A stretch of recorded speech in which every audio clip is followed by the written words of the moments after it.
All right. Thanks for tuning in to the Our Lads Football Network, Our Lads Football YouTube channel. As we're talking Miami Dolphins football. And whenever we do that, we welcome in Jason Sarney, who covers the Dolphins for Athlon Sports Miami. How's it going, Jason? It's going well, Greg. How's the start to your 2025? It's going okay. It's still football season. We have a few more games left. Actually, only 3. Boy, it seems like, as always, I mean, we got 3 of the usual teams. I mean, finally we had one team break through, and it shouldn't be a surprise. Everybody keeps Washington, and what a great job, Quinn's done and all that.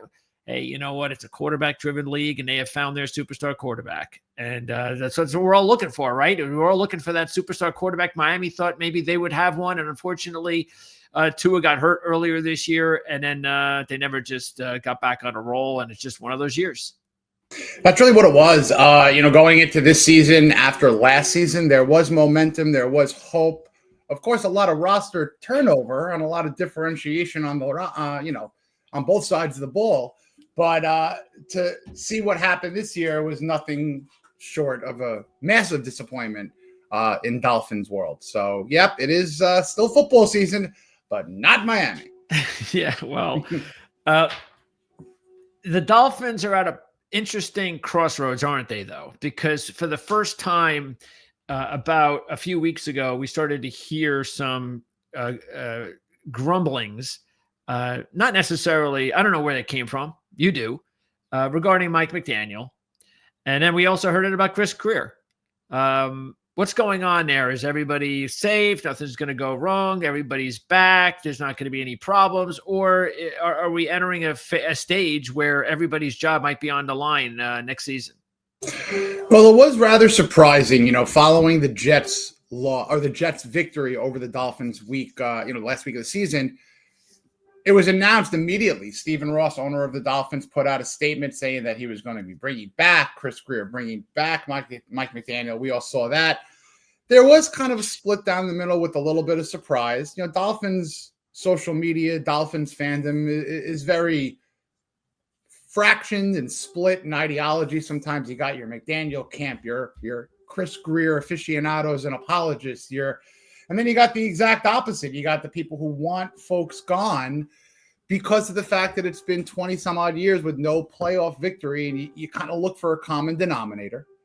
I hate saying it, but there has been a common factor in the 20 plus years of playoff ineptitude. And, you wonder what a person has to do to lose the position, because Chris Greer has done some good things. I'm not going to discount that he has not done some things well, but the misses have been grand.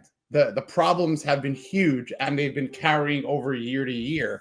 And my thing is, there's been a couple of different ideologies that this Dolphins team has tried to replicate with other franchises. You had a couple of years ago the Patriot way. They tried to bring in a Brian Flores and really replicate how it was done up there, down in Miami. Yeah, and those are that always works. And that never works, And then all of a sudden, the Brian Flores era ended, and then Chris Greer does a pivot. Like, you know what? I like what the Niners are doing. Let's flip to what the Niners are trying to do with Kyle Shanahan's tree, bringing McDaniel. Yeah. And you look at the amount of players and the type of players that they brought in. We spoke about this. You bring in a Raheem Mostert, a Jeff Wilson, a River Craycraft, a John Embry, who was a tight end coach. It's like there's so much that they try to bring from others. It's almost like, where's your vision? Like, yeah. So that's what I kind of think this is. This is like the third chance. And it's like, all right, I don't want the Detroit Lion way. I don't want the Kansas City Chief way. I don't want the Washington Commander way. Give us your way or the highway. Yeah. And that's what it comes down to.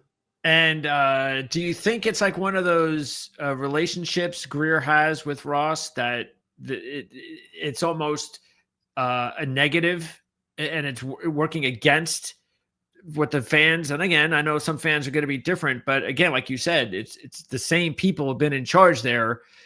The owner's not going anywhere. That's the one thing that fans have to realize. They can say what they want about owners, but that's just, you're wasting your breath. Owners aren't going anywhere. You just have to hope they get it right. And so the next guy that's been around for a while has been Greer. So do you believe, back to my original question, do you think this is it though? do you think, or there's nothing that you've seen that leads you to believe that if they fail, that Greer won't be making the calls again in 2026, trying to find out who he wants to bring in and what kind of vision he wants? It's a really great question with potentially a huge loaded answer, and I'll do my best to kind of dance around it. But what Greer has done negatively can happen again. It could happen this offseason, it could happen in the draft, it could happen in 2 or 3 more years. He doesn't retain the talent, right? Drafting is great. Missing on a draft pick, everybody misses on a draft pick. But to trade first rounders continually, to not re-sign homegrown players who were drafted day 2, day 3, who do very well for you as a Dolphins player, doesn't get rewarded, then goes on and starts to do well with other teams. Your Brandon Jones is in Denver, Andrew Van Ginkel's in Minnesota. Even you're watching Noah Igbenogany succeed in Washington. And the list goes on of players who are doing well elsewhere. So my biggest problem with Greer is, what's the problem of rewarding the homegrown? Why aren't you retaining the talent? Why are you trading out just to get another draft pick? To me, it's like scratching off a lottery ticket, winning $5, and then just rinsing and repeating. You know, you got to sometimes keep your tickets and hope that they mature and grow. Lottery tickets don't necessarily do that, but Greer had this compensatory pick formula that he was obsessed with, letting the free agents go last offseason just to get a 3rd, a 4th, and a 7th rounder in compensation. Tell you the truth, I would rather the player on the team helping get to the playoffs, because all you're doing is just literally getting another lottery ticket to scratch off. And you're not getting top 25 picks. You're getting 100, 130, 206. You know what I mean? So I think his last few years was a fail in not retaining the talent. And I can't see it going on beyond next year if this continues and if they don't win a playoff game. Yeah, because, I mean, you even look at the draft picks from this past draft, and really the big one was always the first rounder, and Chop Robinson looks good. That looks fine. But the rest of the class, including the later picks, like you're talking about, those guys that 4th, 5th, 6th, 7th, you have to hit on those. That makes up your team. Doesn't look like we don't know anything about any of those guys yet. Maybe there's something there. What do you think? Is there anything there back in the I mean, Wright was a 4th rounder, so we still don't know what we got there. I assume he's going to get a much bigger job next year, right? Is he definitely going to be the number 1 or the number 2 to A-Chain next year? It's a great question, and you'd like to maybe think that way, because I don't foresee Raheem Mostert or Jeff Wilson coming back at all. So it would be great to slide Jalen Wright in there. But what Greer has also done is he could draft a running back in the 2nd round because there's a good one. And then you ask, why aren't you going to be able to develop Jalen Wright now? And it's similar to there's a couple of good draft picks. If you look at the Patrick Paul pick in the 2nd round, he needs to take over for Teron Armstead. Now, everyone right now on Mock Draft World or, Dolphins, drafting Twitter, all right, we need to draft offensive line. That's great. They do. But if they draft a left tackle, what are we going to do with Patrick Paul? Move him to right, kick Austin Jackson to guard, So you got to fill out other positions and hope that players develop too. And I think that for years, Greer has had a problem with that. Instead of a 3rd or 2nd year corner elevating, you're going to draft another one. Instead of, a linebacker that you're going to, resign, you draft one in the 5th round and hope that he materializes. I don't dislike Muhammad Kamara, but he didn't get on the field. And that's been a theme with a lot of these Dolphin draft picks, day 2, day 3, going back to Channing Tindall, going back to even Cam Smith. Why are they not getting on the field? Yeah. Is it the player? Is it the pick? Is it a combination of both? And it's the whole F them picks, sorry to pardon the French there, of trading picks for Tyreek Hill, Bradley Chubb. That's not the way to do it. If you look at the Philadelphia Eagles and their first couple of round draft picks over the last several years, that's their Super Bowl contending team. Sure. You keep the guys that you pick and that you want to develop. Yeah. And the Dolphins have not done a very good job of developing. They've been outsourcing too much. All right, before we get into all that, let me just wrap up with the coaching and so forth. So are there any changes at all that are going to happen? Any key changes to the staff or the front office? Anything? Defensive coordinator Anthony Weaver is interviewing. He's on a second interview with the Saints. They have gotten rid of the Dolphins, their special teams coordinator, Danny Crossman, and their wide receivers coach, Wes Welker. Back to Weaver. If Weaver wants that Saints job, it's looking like he can get it. They're bringing him in for that second interview, so that's huge. Usually teams in that kind of situation, I like to joke, don't let him leave the building. And that's, I think, what the Jets are trying to do with like Aaron Glenn.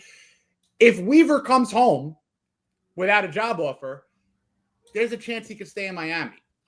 Jeff Darlington, a great reporter for ESPN, was on a Dolphins podcast, and he said he wouldn't be surprised if Weaver stayed as the Dolphins defensive coordinator, because this is a guy, he has player money. It's not necessarily someone who could turn down head coach money versus coordinator money. That's a non-factor, specifically to the player coach, not a financial decision. Loves Miami. Players love him. And to tie into the question you asked earlier, if the Dolphins are smart and if Weaver does stay, it's a very good insurance policy. Whereas if McDaniel does not do well, Weaver should be the first coach in the cycle next year regardless. And that's when you just promote. I know it's weird to promote after a failure, but this is potentially the best coordinator on the market now for a head coach. Definitely next year if he stays around. So I hope he stays. I liked what he did on the defense. There's been some positive and negatives outside of the numbers. Yes, they're a top 10 statistical defense, excellent on third downs. They did not allow a 100-yard individual rusher all year, even back to last year with just the Dolphins as a group. But Weaver had some issues that he needed to tie up with through injury. There was some poor tackling. There was some poor coverage in the second half of the year, namely the Jets game. The first Jets game when Aaron Rodgers picked them apart, they did win the game. But I think there's a good opportunity for the defense to grow under Weaver if he stays. And again, he's going to be a head coach sooner than later. And if it's going to be anywhere, I would hope that it is Miami if McDaniel does not succeed. So there's a hopeful win-win situation. If McDaniel does great, he stays. Weaver takes a job elsewhere. But if not, there's the insurance policy of Weaver. Well, it sounds like the Jets could actually screw the Dolphins here if they hire Glenn, because most people believe that if Glenn doesn't get the Jet job, he'd get the Saint job. So that could be interesting. And then, of course, Miami would be much happier, I would guess, fans, that Glenn would go to New Orleans and Weaver would stay. So that's going to be interesting to follow. You would guess that if Aaron Glenn is not the head coach by the time this video is posted, because we're recording this on Wednesday morning, may not get posted until Thursday or Friday. So by the time we're talking to you guys, I think Aaron Glenn will either be the Jets head coach or not. So, and then we'll see what happens with Weaver. All right. So, and then of course that's going to be something to follow, definitely, because you'll be on top of all that if Weaver leaves, as far as who would have to come in and replace him, because that would be a big gig. That's definitely something that, and also, we have to consider that two major players were really absent all season. Two of their best players up front, in Phillips and Chubb. What's their status right now? Are they going to be okay to go first week, regular season, definitely starting, no problems?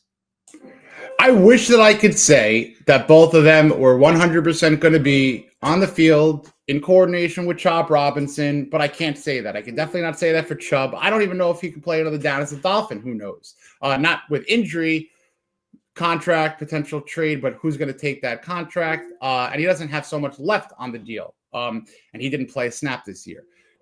Jalen Phillips, is a warrior. He came back from the Achilles. He unfortunately hurt the knee a couple of games in. My money is that I will bet that he will return earlier than scheduled, because that's just what he does. He is an absolute monster of a rehabber and just a massively dedicated and just he's a specimen, frankly. So he'll be back. The extent of it and the percentage of his ability, I don't know. These are two really tough injuries back to back, but I'm not going to bet against Jalen Phillips. Bradley Chubb, I'm going to give you, I can't tell you at the moment because I just don't know. But I would expect Jalen Phillips to at some point come back and to hopefully be the Jalen Phillips that we all know. Okay, let's talk about the free agents, because you touched up on who knows, and also maybe potential cuts or trades, and you mentioned one of them. Well, all right, what's going on with Tyreek Hill? We have to start there. Does anybody know what's going on with Tyreek Hill? I don't know. Tyreek Hill knows what's going on with Tyreek Yeah. Hill. I mean, it could be a different mindset on a different day, but to me, in these kind of situations, in this specific situation, where you have Drew Rosenhaus working whatever he's working behind the scenes, where there's smoke, there's fire, and I think that there's a good chance that there could be a move. I don't want to see it as rumors were the last couple of days to New England. I think that would be rather foolish. I think that would be ridiculous. Yeah. But if there is a fair compensation and the ability to get rid of that salary, and it's not going to be so horribly detrimental, and you do get some in return, I think that it's a good idea to make the move, knowing that you could insert Jalen Waddle into a new one, because that's what they did draft him on as. Whether he's a top 15 or 20 receiver in the league, he's a number one receiver. And then you really could do something in the draft with getting another receiver, or you could elevate Malik Washington, who really, to call him a number two is a little premature at the moment for Malik Washington, but he needs to see more snaps. So he needs to be on the field, getting targets a lot more than he was in the first half of the year. And he started to get a little bit more action in the second half of the year. But to me, if it's a perfect world, you got to clean your hands on what is a distraction. And unfortunately, it is Tyreek Hill. I don't think you give him away for a 4th and a 6th in 2 years. I think you try your best to get top 50 pick or picks. And if a team bites, you do it. But I think that going into next year with that distraction again, I think it could be detrimental and a loss before wins and losses are tallied.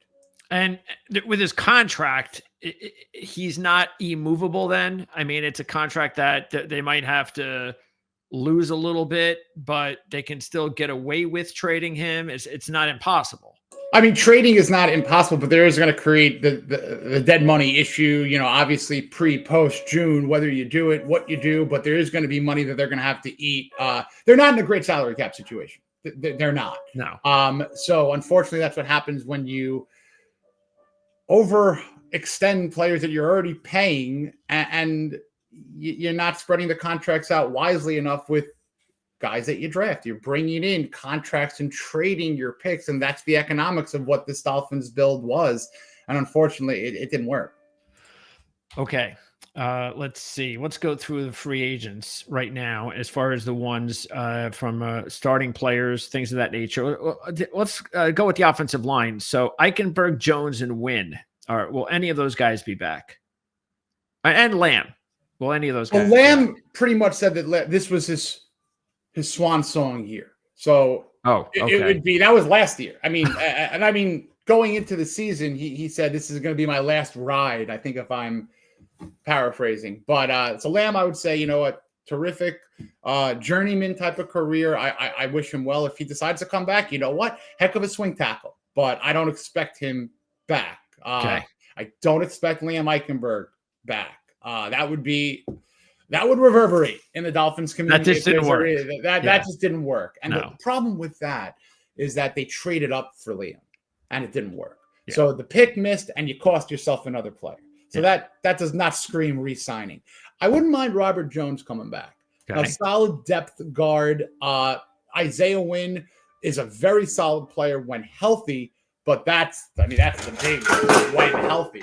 Very rare that he has a full season. I don't think he's had a full season of health playing every single game in the league. Certainly not with the Dolphins. So okay. If there's money to be put on Robert Jones as a little bit of a deal. Okay. Defensively, what about Ogba and Campbell up front? Well, Campbell, if he returns and doesn't retire and comes back for what a 17th year would be, give him a 1-year deal with whatever he wants. He played off the charts for his age. He played off the charts for anybody playing 50, 60% of the snaps, but every single snap that he played, he did something good. Like, he did not do anything negative this year. He was a fantastic addition. So I would hope that he does not retire. If he does not retire, I would expect him back in Miami. I would be shocked if he stays in the NFL and goes elsewhere. Yeah. So At this stage, yeah, I mean, why move again? I mean, correct. Yeah. And Okay. I'm hoping he comes back. Agbo, let's see too, because remember, this is a guy who was not signed initially, re-signed in the process last year. He was asked, "Hey, you still around?" And with the Shaq Barrett mess, and then all of a sudden Agbo comes back. He has a great year, you know. So Agbo's a guy I wouldn't be shocked if they keep around too, because he's performed and he played with a little bit of that chip on the shoulder pad because he wasn't brought back in normally. So who knows if he has the, all right, thanks for nothing, I'm out of here now. 50-50 on Agbo. I would like to see him come back. Okay. Dodson, who had a really good year in coverage, led the team with 3 picks. Is he a guy that the team needs to resign? You give him a suitcase right now. This is what I'm talking about. You know, Greer does good things like finding some diamonds in the rough, but you don't want to pawn the diamond. Yeah. You want to keep it in your Absolutely. chest. You want to keep it on your hand, you know. So give Tyrell Dodson his money. He played phenomenal. I laughed when you mentioned the interception stat because you never want a linebacker who entered your team in the last third of the season to lead your overall team in interception. Oh, that's true too. That's a good and a bad. Yeah. Oh, it's a good and a bad. But to also say that he became a Dolphin in November and he was the only linebacker in the league to have 3 interceptions, I'll take that, you know, in that time. So I'm a huge fan of Dodson. Give him his money, keep him home, give him a 3-year deal, keep him around. Okay. Holland. I mean, boy, a couple of years ago, it looked like he was on his way to being like one of the top safeties in the NFL. What's going on with Holland? And Poyer also was a free agent. And of course, he's getting up there in age. Poyer, I could say, can go. I would doubt that he would come back. He did not have a good year. Javon Holland did not have a good year. The 2 safeties combined for probably, this is no hyperbole, they were probably the worst safety duo in the league last year. PFF graded, tape watching, and lack of production. 1 interception between them all. Not good. So Holland was also on his way to being one of the best safeties in the league. I'm not saying he can't be, but let's look at the track record here. When you have athletes first representing a player who's going to demand a bag, chances are they're going to get that bag for him. And as we've seen with other players who have gotten bags, it's not been from Miami. Same agency got the money for Christian Wilkins. The Dolphins were minimally in 2 years ago, but once it got to a certain price point, they're out. And I think that's going to probably be the same idea with Javon Holland. Yeah, we'd like to have Holland at a certain price point, but once it gets to an astronomical number, they're not going to pay him the highest safety money in the league. If somebody wants to, they're going to take the compensation pick. And what do you feel about that? What do most fans feel about that? I think that they could switch it up at safety. Okay. I would say that in my years of watching the Dolphins, I don't want to say I've soured on a player like Javon Holland, but I'm surprised at the fall off. Yep. And frankly, I'm surprised that there was he was a captain, not anymore. You know, so why was he named a captain a couple of years ago and not recently? What happened?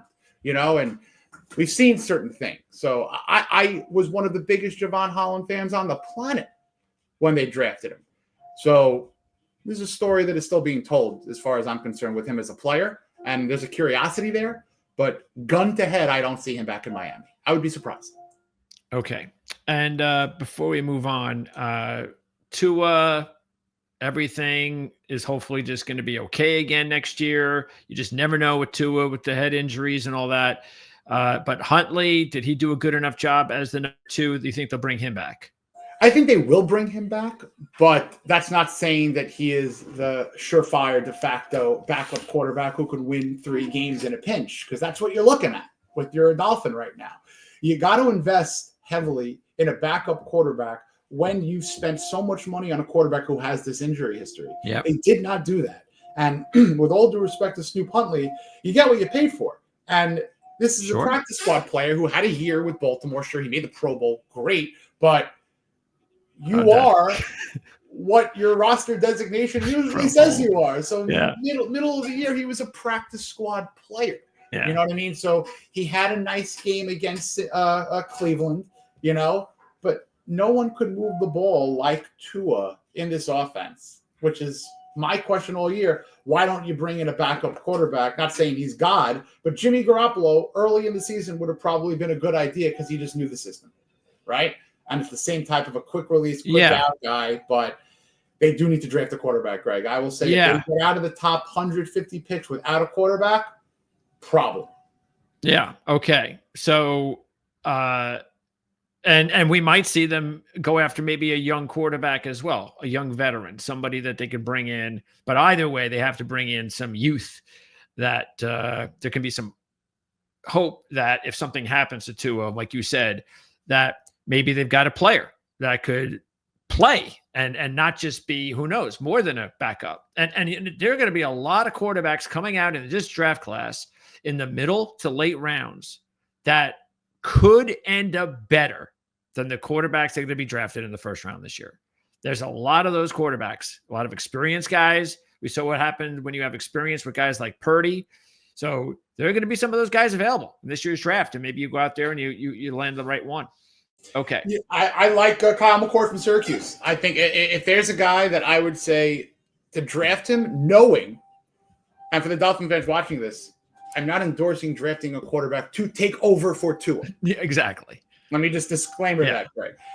If you want a guy who can come in and make money as a backup quarterback for the first 5 years of his career and then see what's what, that's Kyle McCord. Smart, gets the ball out quick, is not necessarily, gonna tuck it and run and be an injury risk. He can maybe do that a little, but he's a pocket passer. Yeah. He's a pocket passer who gets the ball out in under 2.4 seconds and is a righty. It's called a mirror image of what you got now. That's the kind of backup that you want. So I'm all about Kyle McCord. I'll tell you what, draft Rondé Gaston the second round before. There you go. Everybody very happy. There you go. That would be a nice fit, even though, of course, John O. Smith had a really good year, but you can use another one. That's for sure. Absolutely. And Gadsden is not really a tight end. So, yeah. Okay.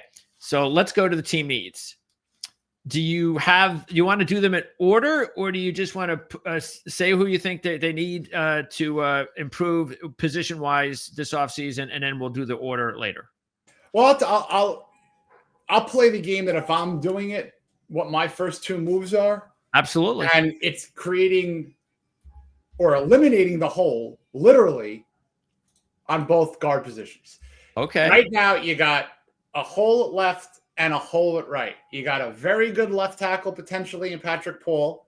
You got an excellent center in Aaron Brewer. And you got a guy in Austin Jackson who was a year removed from a great year and an extension. He did get injured. So this tells me that if you could just plug those two spots in with good players, not bottom of the barrel free agents, if you could draft a Donovan Jackson from Ohio State, if you could draft a Tate Ratledge from Georgia, I would go 1-2. Frankly, I would go first, second round. Who's going to be upset? If the need is offensive line and Chris Greer goes out and says, we now need to invest in offensive line. And the big problem, Greg, if for anyone watching the Dolphins, you could look at numbers, you could look at the records, you could look at the yardage last year, in some cases this year. The problem with the offensive line wasn't raw yardage. It's timely necessity of pushing the offensive line forward when they need 1 yard. Third or fourth and short. Too much finesse. Too much finesse. There's been a fear of running. I mean, you need inches. Why are you going 5 yards around? Yeah. Trying to create speed differential, when all you need to do is push a pile forward a foot. And that's the fear, is not being able to say, all right, we're going to run behind our left guard. We're going to run behind the center and the right guard. They didn't do that because I don't think they had the confidence that they could. And that needs to change. Okay. And of course, guards. I mean, if you have cap issues, guards are not expensive on the market. We may see them sign a guard and then they only have to draft one. So that's possible. All right. But definitely right, left guard makes a lot of sense. What would be next in line at this point for another big need for the Dolphins? Safety. I mean, if you're going to get rid of, I mean, look, the safety play, if you're bringing back even one of them, was still abysmal that you need new blood there. You have a guy in Isaiah Campbell, who is a special team player mainly, but a solid defensive back, and I think he's a guy who could want to prove himself, hopefully with Miami. But if someone says, hey, we're going to put you in the defensive backfield, he's gone. Like, if Miami says, we like you where you are, come back. But if someone's going to give him a starting safety spot, Elijah Campbell, I think he's gone. Yeah. So I'm looking at the draft. I see a couple of kids, maybe day 2 picks. You got Xavier Watts from Notre Dame is maybe a first rounder at this point. But he could be early second. It's possible. If he's I'll amend my double guard pick. If you can get out of the first 2 rounds with an interior and a safety, I think that's an excellent play for the Dolphins. Kid from Texas. I think Ransom from Ohio State could be a guy who would be a good day 2 pick. So they absolutely need a safety. They absolutely need a guard. Top 2 needs. And unfortunately, they didn't learn anything about McMorris, correct? Nothing. I mean, he played like 3% of the snaps, I think, on special teams. He didn't do anything. Okay. All right. What's next in line besides guard and safety? What do you think is going to be a big need for Miami? Well, I mean, regardless of what happens with Tyreek Hill, I do think you're going to need weapons. If you're looking just at the free agents, not the names, but the free agents, there are a lot of wide receiver free agents. You got River Craycraft, you got Braxton Berrios, you got Eric Ezra. I mean, all these guys who were fringe players on the Dolphins are free agents now. So do you bring them back and continue this fringe aspect of roster building, or do you give your showed the money quarterback more weapons? That'd be nice. That would be nice. Now, bravo on the Jonnu Smith scenario. Now, I love Jonnu Smith. I was very pleased. I pretty much saw a little bit of this coming because that was exactly, we spoke about this. Jonnu Smith was exactly the kind of guy like a George Kittle from his ability that they were missing. They bring him in. He's a Miami Dolphins Triple Crown winner in every tight end statistic for the season. He's the franchise leader in single season catches, yards, touchdowns. Crazy. Now, he's also going into his 9th year, and he's going to be a free agent. So 2026 will be going into his 10th year and a free agent. And you have Durham Smythe and Julian Hill, who are not Jonnu Smith. So they could hence Rondé Gadsden. There you go. I mean, Gadsden would be phenomenal. Mason Taylor, Jason Taylor's son. I mean, that would be phenomenal as well. You got 2 tight end products who are give one of them at least. That's what we're all saying. You got to get out of this draft. Forget anything else. If you give me Gadsden part 2 and Jason Taylor part 2, we'll take it. Mason, of course, but that makes a lot of sense. And especially you have to come out. I mean, and the Dolphins will, but any team that needs a tight end in this draft, you have to get one because they are loaded. They're everywhere. This is a great draft for tight ends up and down the draft boards. So it's also a great draft for running backs and defensive tackles. Those are the 3 deepest positions in this year's draft class. And so, if the Dolphins need a tight end, they should be able to get one of those 2 guys because you would think that a lot of other teams are going to be so interested in so many other options, but the Dolphins can zero in on one of those 2 homegrown type of kids, backstory type of kids would be great. All right. So we got guards, we got safeties, we got wide receiver, we got tight end. Let's get one more. I liked how you said defensive tackle. I really do. Because with or without Calais Campbell coming back, you're going to need a running mate on the line with Zach Sealer. So I do. There's a lot of guys on the defensive line too. Deshaun Hand, Benito Jones, who are going to be free agents. So there's a couple of those versatile guys on the defensive line who can play different techniques in this class. Kenneth Grant from Michigan, I believe, is one of those guys. If you can get one of those guys, he could be available in the Dolphins pick. And I will say this: if the name is Kenneth Grant, a lot of people might say, "Oh, they went trenches," which is good. But a lot of people are expecting the opposite trench, the offensive trench. But I'll tell you, that's a Chris Greer pick. Guards aren't too often drafted at the spot where Miami is. So that's the problem. They could draft a guard in the round 2 and get somebody. So that it would make more sense on this board that you're looking at I mean, safety is a possibility. I mean, I don't know if Starks is going to last. He's a star.